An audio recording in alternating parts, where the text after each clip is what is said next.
Si tu planta es de secano, si tienes una explotación que es de secano, al menos durante los 3 primeros años has de regar. A partir de estos 3 primeros años ya la planta empieza a ser autosuficiente y el riego es menos importante, y entonces se podría considerar una planta de secano o una plantación de secano al 100%.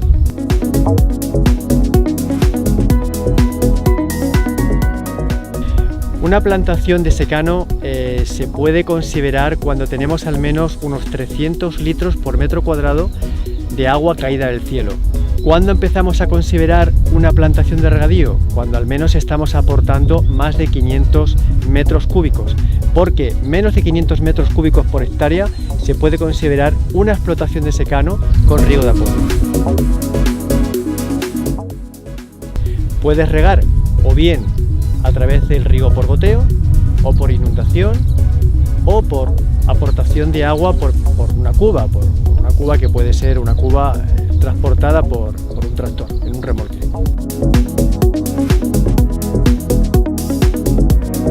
El riego por inundación lo tienen algunos clientes nuestros, pero no es el riego más adecuado. Primero porque hace falta muchísima agua.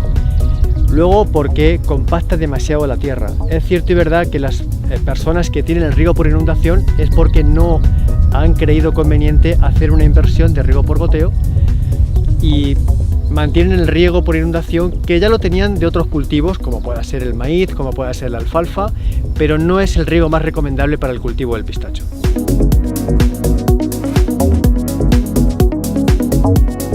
Desde Iberopistacho recomendamos más el riego por goteo que el riego por inundación. Pensamos que el riego por goteo no solo es que vamos a dosificar el agua, vamos a aplicar el agua necesaria en cada momento del ciclo, sino que también es un buen vehículo para llevar los nutrientes, siendo los nutrientes necesarios en cada momento del ciclo.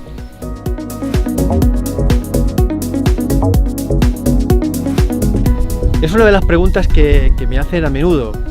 Yo lo recomiendo porque estamos ahorrando agua, porque estamos evitando que las malas hierbas se proliferen con facilidad y sobre todo porque estamos facilitando las labores alrededor de la planta, porque no hay ningún tipo de entorpecimiento.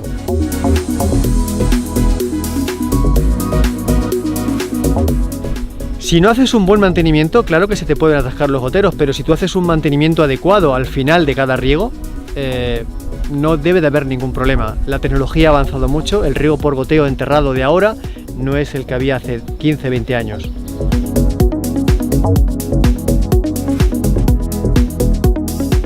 La aportación mínima para que un cultivo de pistacho sea viable han de ser unos 300 litros por metro cuadrado año.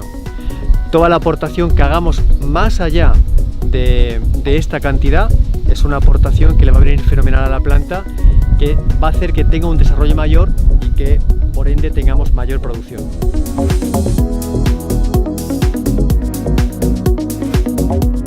En el verano nosotros desde Iberopistacho recomendamos un ciclo de riego que va desde el mes de abril al mes de septiembre. En el mes de abril recomendamos 2 riegos en el mes de mayo recomendamos 3 riegos, en el mes de junio también 3 riegos, en el mes de julio y agosto recomendamos 4 riegos, es decir, 1 por semana, y en el mes de septiembre recomendamos los mismos riegos también que en agosto y julio. A medida que vamos avanzando en el ciclo, la necesidad hídrica es mayor y hemos de ir aportando ese agua que la planta va a necesitar. ¿Por qué? Porque tenemos más evotranspiración y eso nos hace que tengamos que aportar más agua. Cada riego que aportemos al menos debe de estar entre 25 a 50 litros por semana.